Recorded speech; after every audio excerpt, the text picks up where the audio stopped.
evolution and involution as they are interpreted by occult societies. In my former series of lectures, I have been speaking about occult schools and secret societies, and I think it right today to bring this whole course of lectures to a close before we pass on to a different subject next time.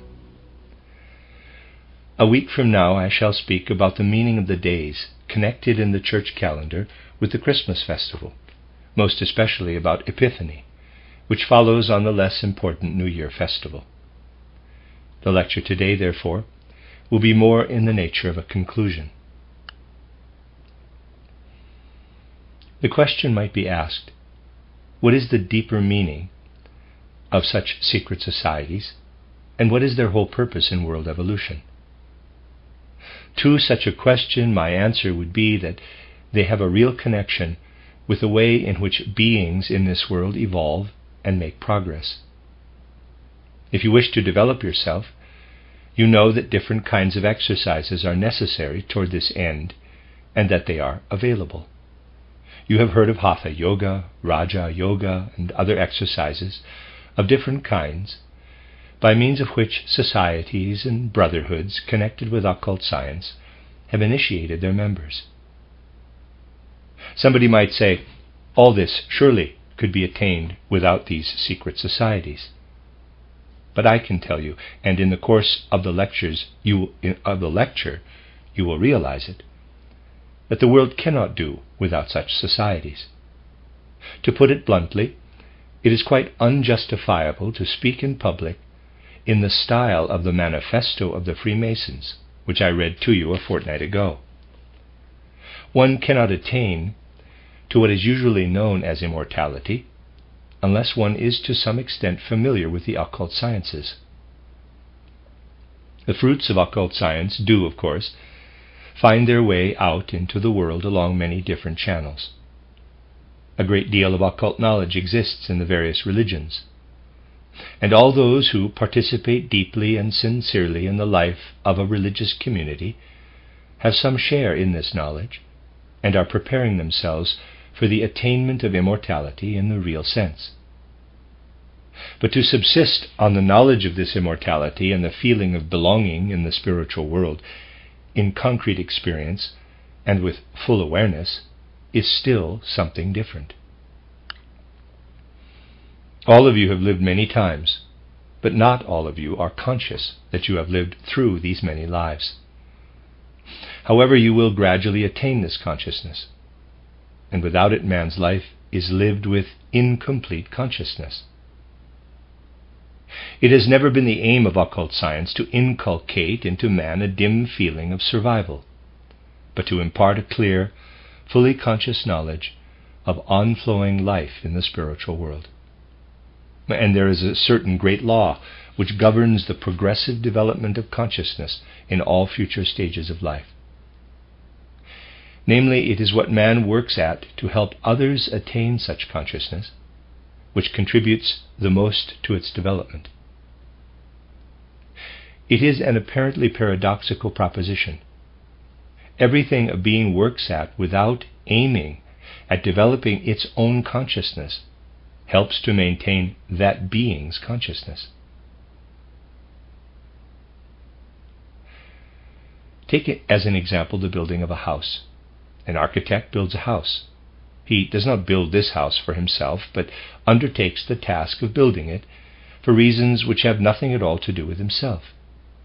You know well that this is very seldom the case. There are many people who to all appearances are not working for themselves, and yet in reality they are. A lawyer, for example, is to all intents and purposes working for his clients. Part of his work may well be selfless, but the real question is one of earning his living.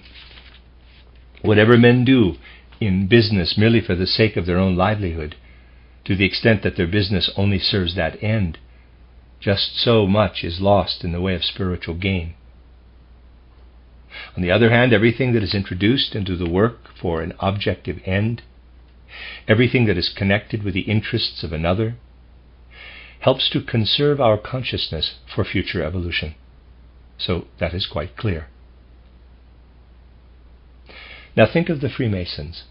In the original arrangement, they gave this injunction to their members: build such buildings as make no contribution at all to or have nothing to do with your own subsistence. All that has survived of the good old Freemasonry are certain charitable institutions. And although the lodges have lost their living roots in the ancient wisdom and occult knowledge once in their possession, these charitable institutions are evidence of a humanitarianism which, while it is empty of real substance, still persists and is cultivated as a tradition. Selfless activity is something that belongs to Freemasonry. Freemasonry did originally urge its members to work in the service of humanity, to build into the objective world. We are living now in the epoch of evolution that may be called the mineral epoch. And our task is to permeate this mineral world through and through with our own spirit. Grasp exactly what this means. You are building a house. You fetch the stones from some quarry. You hew them into the shapes needed for the house, and so on.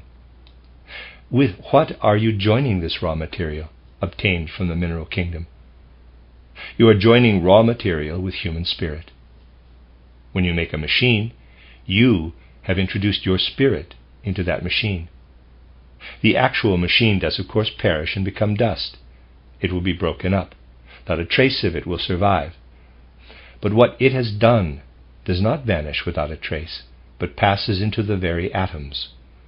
Every atom bears a trace of your spirit, and will carry this trace with it. It is not a matter of indifference whether or not an atom has at some time been in a machine. The atom itself has undergone change as a result of having once been in a machine. And this change that you have wrought in the atom will never again be lost to it. Moreover, through your having changed the atom, through your having united your spirit with the mineral world, a permanent stamp has been made upon the general consciousness of mankind. Just so much will be taken from us into the other world. It is a fact that all occult science consists of knowing how a man can act selflessly in order to attain the greatest enhancement of his own consciousness. Consider how certain men who have known this very clearly have been so selfless that they took steps to prevent their names from going down to posterity.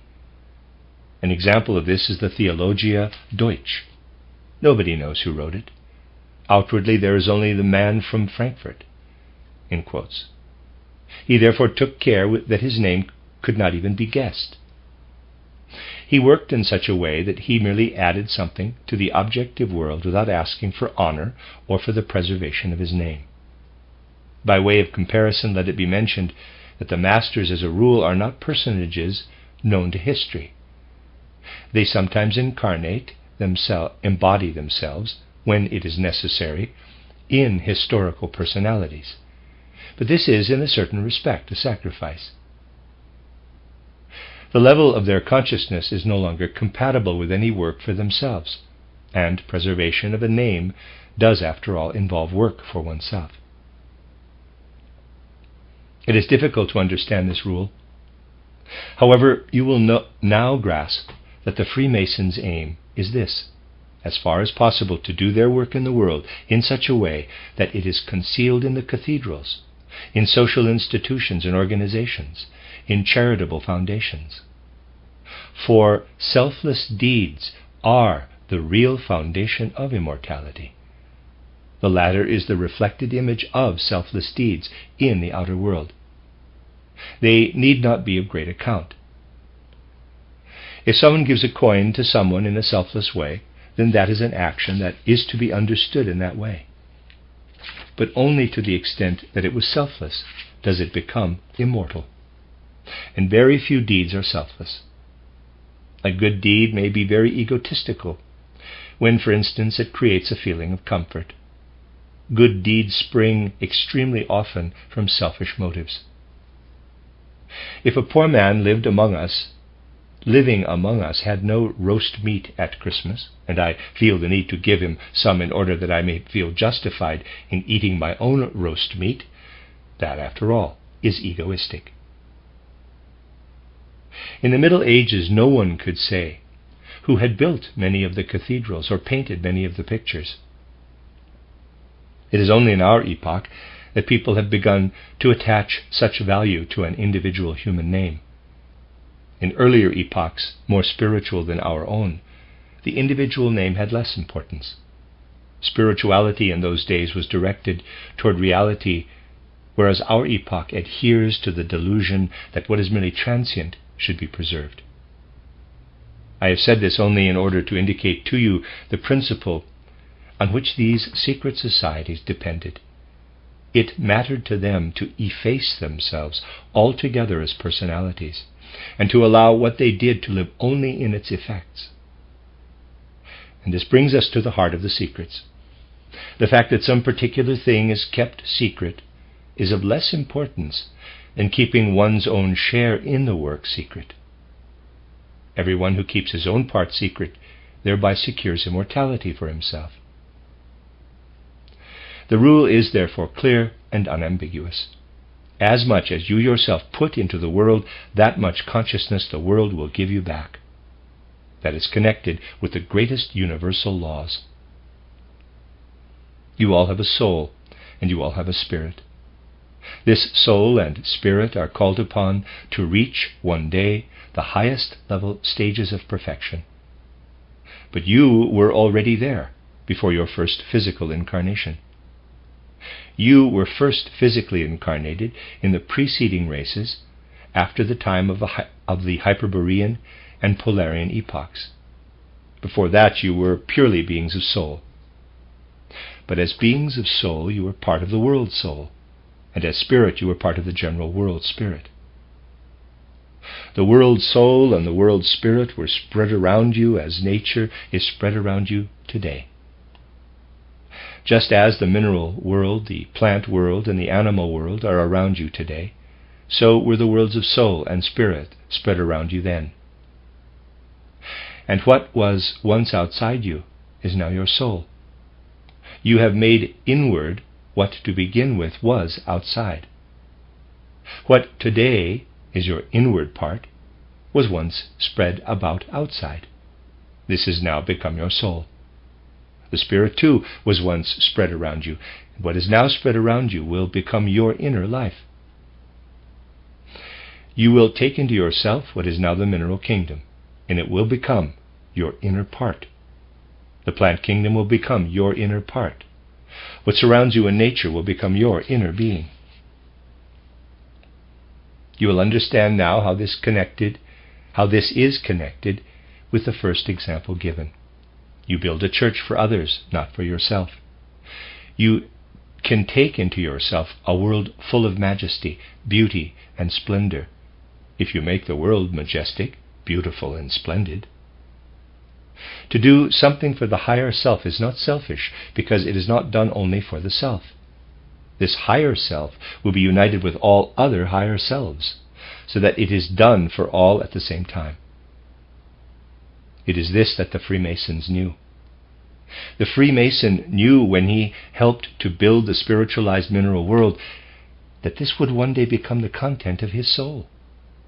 And to build means nothing else than to spiritualize the mineral world. That is the significant thing. God once gave us the nature that surrounds us as mineral, plant, and animal nature. We take this into ourselves. It is not due to us that it is there. All we can do is to appropriate it for ourselves. But what we ourselves create in the world, that is what will, through ourselves, constitute our future being. The mineral world is such we perceive. What we make out of it, we shall in the future be. What we make of the plant world, of the animal world, and of the world of men, that too we will be in the future. If you found a charitable institution or contribute something to it, what you have contributed you will be. If a man does nothing which he can draw back in his way, in this way into his soul from outside, he will remain empty. It must be possible for man to spiritualize as much as he can of the three kingdoms of nature. For mankind also belongs thereto. To bring spirit into the whole external world, that has been the task of the secret societies of every age. You understand that must be so. Take a child who is just learning to read and write. To begin with, all the equipment is around him. Today the child begins to learn to read. Nothing is in him yet, but the teacher, the primers, and so forth are there. So it continues until what was outside the child has been instilled into him, and the child acquires the capacity to read. And so it is with nature too. In times to come we shall have within us what is now spread around us. We are souls. We spring from the world soul, and we drew it in when it was spread around us. The Spirit was likewise drawn in, and nature too will be drawn in by us, in order to stay within us as an active ability. That is the great thought at the basis of these secret societies, that all progress is the result of involution and evolution. Involution is the drawing in, evolution is the giving out. All situations in the universe alternate between these two processes. When you see, hear, smell, or taste nature, you breathe it in. What you see does not pass away without leaving a trace on you. The eye itself perishes, EYE, the object perishes, but the fact that you have seen something remains. You will understand now that at certain times it can be necessary for an understanding of these things to be available. We are going forward to an age when, as I recently indicated, understanding will reach right into the atom. It will be realized by the popular mind, too, that the atom is nothing else than congealed electricity. Thought itself is composed of the same substance. Before the end of our present cultural epoch, one will find, Before the end of our present cultural epoch, one will in fact have come so far that people will be able to penetrate into the atom itself. When one is able to grasp the materiality between the thought and the atom, then one will soon be able to understand how to penetrate the atom, and then nothing will be inaccessible to certain methods of working. A man standing here, let us say, will be able, by pressing a button concealed in his pocket, to explode some object at a great distance, let us say in Hamburg, just as wireless telegraphy is possible, by setting up a wave movement and causing it to take a particular form at some other place. This will be within man's power when the occult truth, that thought and atom consist of the same substance, is applied to practical life. It is possible to conceive what might happen in such circumstances if mankind has not by then reached selflessness. Only through the attainment of selflessness will it be possible to preserve mankind from the brink of destruction. The downfall of post-Atlantean culture will be caused by the lack of morality. The Lemurian race was destroyed by fire, the Atlantean by water. Ours will be destroyed by the war of all against all, by evil, by the struggle of men with one another. Humanity will destroy itself in mutual strife. And the despairing thing, more desperately tragic than other catastrophes, will be that the blame will lie with human beings themselves. A tiny handful of men will be saved and will pass over into the sixth epoch. This tiny handful will have developed complete selflessness. The others will make use of every imaginable skill and subtlety in the penetration and conquest of the physical forces of nature, but without attaining the essential degree of selflessness. They will start the war of all against all, and that will be the cause of the destruction of our civilization. In the seventh post-Atlantean cultural epoch, to be precise, this war of all against all will break out in the most terrible way. Great and mighty forces will ensue from discoveries that will turn the entire globe into a kind of self-functioning electrical apparatus. The tiny handful will be protected in a way that cannot be discussed. Now, you will be able to picture more clearly than was possible when I spoke of these things last time, why the good and proper form must be sought, and in what sense Freemasonry becomes aware that it must construct a building dedicated to selfless ends. It is easier to survive and pass over into the future, to the tiny handful of new humanity, with the good old forms, than out of chaos. It is easy to jeer at empty forms, but they have a deep significance. They are adapted to the structure of our period of evolution. After all, they are connected with necessary stages in human nature and the development of the human soul. Just think of it. We are living in the fifth period of the fifth great post-Atlantean epoch. We have still to live through 2 more periods of this great epoch. Then the 7 periods of the sixth great epoch will follow, and then the 7 periods of the seventh great epoch. This makes 16 stages of evolution in the future. Humanity has still to pass through these 16 stages.